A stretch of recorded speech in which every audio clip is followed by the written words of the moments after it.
What is going on, everybody? I hope you were doing well. Today we are back out at the F1 racetrack, and let's go take a look around. Man, I am not gonna lie, it is like, I don't know, it's over 100 degrees today. So I'm gonna show you a number of photos and show you the progress from January until now.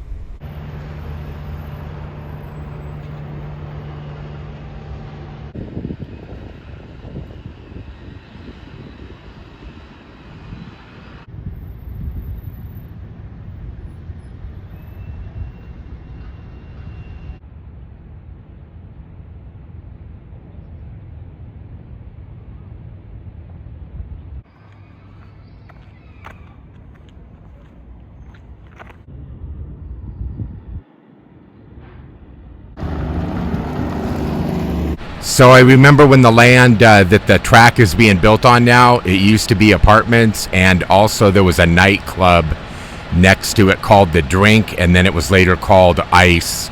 And after they tore both of those properties out, this is what was supposed to happen, a casino. But as you can see, that did not turn out. Well, guys and girls, I hope you enjoyed today's video, and I'll see you on the next one.